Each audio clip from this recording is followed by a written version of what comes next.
తరనాడు మరి అంగీకరించింది. బీఎస్సీలో మేము మూడు అంశాలను ప్రధానంగా మేము ప్రస్తావించాం, దాన్ని కావాలని కోరాం. ఒకటి, రాష్ట్రంలో శాంతి భద్రతలు పూర్తిగా క్షీణించాయి. శాంతి భద్రతలు లేవు, ఎక్కడ చూసుకున్నా సరే. పరిపాలన గాలి కుదిశారు. కక్షలు కార్యక్రమాలతో అరెస్టులు చేస్తూ పోలీసు యంత్రాంగం చేతిలో తీసుకుని కార్యక్రమాలు చేస్తున్నాము. దీని మీద చర్చ జరగాలని డిమాండ్ చేశాం. అదే రకంగా ఇవాళ దేశానికి వెన్నెముక్క రైతే వెన్నెముక్క నాడు ఏదైతుందో ఆ రైతుకు సంబంధించి గత ప్రభుత్వంలో ఏదైతే మరి అప్పుడున్న ముఖ్యమంత్రి జగన్మోహన్ రెడ్డి గారి నాయకత్వంలో వ్యవసాయానికి పెద్దపేట ఇచ్చి ఏ స్ఫూర్తితో ఈ పార్టీ వైఎస్ఆర్సీ పార్టీ వచ్చిందో స్వర్గీయ రాజశేఖర రెడ్డి గారి స్ఫూర్తి, ఆ వ్యవసాయాన్ని చిన్నాభాయం చేసి తూట్లు పొడిచి కనీసం పండిన పంట గిట్టుబాటు జరపక ఏ రకంగా రైతు ఇబ్బంది పడుతున్నాడో వాటి మీద చర్చ కావాలని కోరాం. అంతేకాదు, దాంతోపాటు కనీసం ఇన్సూరెన్స్ కూడా ప్రభుత్వమే గొప్పగా చెప్పింది.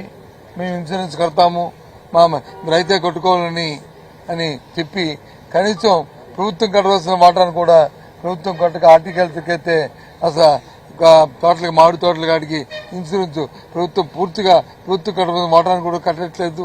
రైతాంగం కొంచెం చాలా ఇబ్బంది పడుతున్నారు. ఓ పక్క వచ్చి పొగాకు కానీ లేకపోతే మిర్చికి కానీ లేదా మేజికి కానీ లేదా మామిడికి కానీ లేదా ఏ పంటకు కూడా కోకోకి కానీ ఏ పంటకు కూడా సరైన లేవు. ఈ రకంగా ఇబ్బంది పడుతున్నాయి. ఈ ప్రభుత్వం ఆలోచన ఒక్కటే, వాళ్ళకి ఎక్కడ దొరుకుతుందో ఎక్కడ అవినీతితో సంపాదన చేద్దామనే మాట తప్ప, దోచుకోవాలనే ఆలోచన తప్ప ప్రభుత్వం లేదండి. కాబట్టి దాని మీద చర్చ జరగాలని కోరాం. అలాగే మరి దేవదేవుడి మీద ప్రసాదం మీద వచ్చిన డిస్కషన్ ఏది ఉందో ఆ చర్చ కూడా అడిగాం. దానికి 26వ తారీఖు నాడు మరి ప్రభుత్వం వచ్చి దాన్ని చర్చకు అంగీకరించడంతో దాన్ని మరి 26వ తారీఖున చర్చ చేయాలనేది నేను చర్చించుకున్నాం.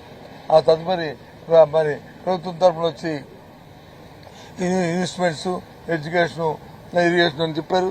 దానికి మేము తయారుగా ఉన్నాము.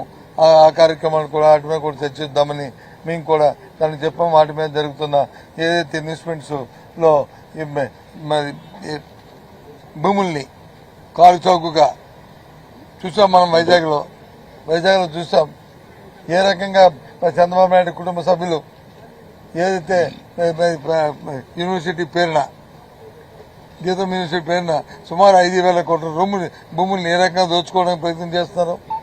లొల్లు అనే సంస్థకి ఏ రకంగా మరి ప్రభుత్వంలో ఉన్న వాళ్ళు పెడుతున్న ఇన్వెస్ట్మెంటే 500-600 కోట్లు అయితే ప్రభుత్వ భూమి 1,000 కోట్ల రూపాయల భూములు వచ్చి వాళ్ళు దారదత్తం చేయడానికి ప్రయత్నం చేస్తున్నారు.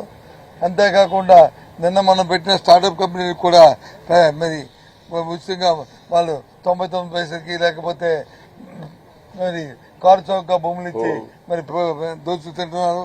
ఈ అంశాలన్నింటి మీద కూడా చర్చించాలని మేము కూడా పట్టుదలగా అడిగాం. దాని మీద కూడా చర్చకి అవుతుంది. ఇది ఇవాళ జరిగిన అంకుశం చూస్తే కూలంకషంగా జరిగిన ఒప్పందాలు, జరిగిన బిజినెస్ అడ్వైజరీ కమిటీ తీసుకున్న నిర్ణయానికి ఈ విషయం. ఇందాక మా సభ్యులు ఈ 2-3 రోజుల్లో జరిగిన పరిణామాలు మీరు చూశారు. ఆ రోజు హౌస్లో ఈనాడు పేపర్లోను కానీ లేదు ఆంధ్రజ్యోతి పేపర్లో కానీ సభ్యులు వచ్చి వెంకటరామ దేవదేవుడి తాలూకా పటాన్ని చెప్పులతో చేసుకుని పట్టుకున్నారని చెప్పి అని పుటంలో వచ్చి ప్రచురణ జరిగింది. అవి వాస్తవాలా లేదు అవి వచ్చి మ్యానిపులేట్ చేశారా, ఏఐతో చేశారా, ఇంకో దాంతో చేశారా, నేను దానికి జోలికి పోను. కానీ వాస్తవాలు ఏంటో సీసీ ఫుటేజ్ కావాలని చెప్పి మా సభ్యులు చైర్మన్ గారిని కోరడం జరిగింది. చైర్మన్ గారు ఇచ్చిన ఫుటేజ్ ఇప్పుడు మాకు కూడా ఇస్తామని చెప్పారు. అది బీఎస్సీ మీటింగ్లో చూపెట్టారు. అందులో చూస్తే ఆ విషయాలు ఏమీ లేవు. సభ్యులు ఫోటోలు కానీ ఆ చెప్పులు వేసుకున్నట్టు కానీ ఏ ఒక్కటి కూడా అందులో లేదు. కాబట్టి దాని మీద ఏ రకంగా బయటకు వచ్చినాయి, ఏ రకంగా మార్పింగ్ చేశారు, ఏ రకంగా ఈ కార్యక్రమాన్ని చేశారు, దాని మీద కూడా చర్యలు తీసుకోవాలని బీఎస్సీ కమిటీలో మేము పట్టుబట్టాం.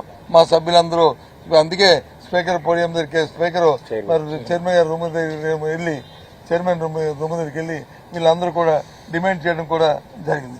దానికి కారణం అది ఎందుకంటే మాకు చెప్తుందోటి మాకు ఇస్తుందోటి మీ పత్రికల్లో ఏదైతే అధికార పార్టీకి తొత్తులుగా అధికార పార్టీ కొమ్ము కాస్తున్న పత్రికలు ఏవైతే ఉన్నాయో ఆ కొమ్ము కాస్తున్న పత్రికల్లో వచ్చి ఒక విధమైన ఫోటోలు ఒక విధమైన విజువల్స్ వస్తున్నాయి.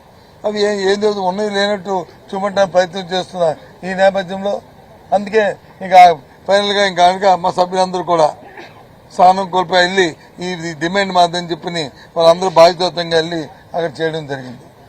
అప్పుడు చైర్మన్ గారు సెక్రటరీ అందరూ మాట్లాడిన తర్వాత వాళ్ళు ఇస్తామని ఒప్పందం అయిన తర్వాత కానీ బీఎస్సీ మీటింగ్ లో మాకు చూపెట్టారు. అందులో కానీ ఎక్కడా కూడా ఏ విధమైన ఈ ఫోటో తాలూకా మానవాళ్ళు కానీ దగ్గర లేవు వస్తాను. మరి ఏ రకంగా వచ్చావో తెలియదు. ఇది జరిగిన విషయం. వాళ్ళు మాకు ఇచ్చిన మీకు రిలీజ్ చేస్తాం. సాయంత్రం ఇస్తాను మాకు ఇస్తే మీకు రిలీజ్ చేస్తాం. మ్యానిపులేషన్ యాక్షన్ తీసుకోవాలని కూడా చేయము. ఏదైతే మాకు ఇచ్చారో మాకు ఇచ్చినమే మరి పత్రికలు కూడా ఇవ్వాలి కదా.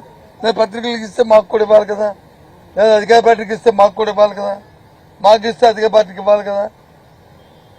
అందులో ఈ అంశాలు లేనప్పుడు మరి చర్య తీసుకొని ఇప్పటికే రైటింగ్లు ఇచ్చాం. మేము ఇవ్వడం ఏంటి? చైర్మన్ గారు కూడా కొద్దిగా బాధపడ్డారు. ఆయన కూడా బాధపడ్డారు. ఆయన కూడా రైటింగ్ లో ఇచ్చారు. ఇవి ఎలాగొచ్చాయి బయటికి, ఈ తప్పు కదా, నాకు మరి ఇవ్వలేదు కదా, నాకు చూపెట్టలే కదా, నాకు చూపెడితే నేను కూడా దీని మీద సభ్యుల్ని అడిగేవాడిని కదా వివరణ, ఎందుకు ఇవ్వలేదు ఏంటి, ఇది ఇలాంటి వాస్తవాలు కాదు కదా, ఇలాంటి చేయకూడదు కదా. చైర్మన్ కూడా వాళ్ళని అడిగారు.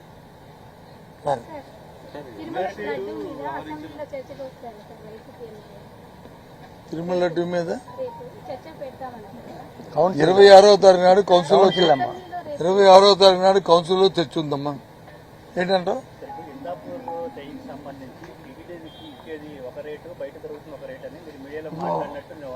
వచ్చింది ఇందాక ఆ పేపర్స్ ఉన్నాయి చూపెడతాను మీకు. ఇందాపూర్ టీవీ మీద ఉన్నాయి, ఇస్తాను మీకు చూడండి. ఇందాపూర్ డైరీలో హైదరాబాద్ అమ్ముతున్న ఒక లీటర్ నెయ్యి 560 రూపాయలు. 560 రూపాయలు. ఇది పేపర్ పక్క చెప్పేస్తాను, నాకు ఐడియా ఉంది. ఇంకో 2 ఉంటాయి. ఇది రాసి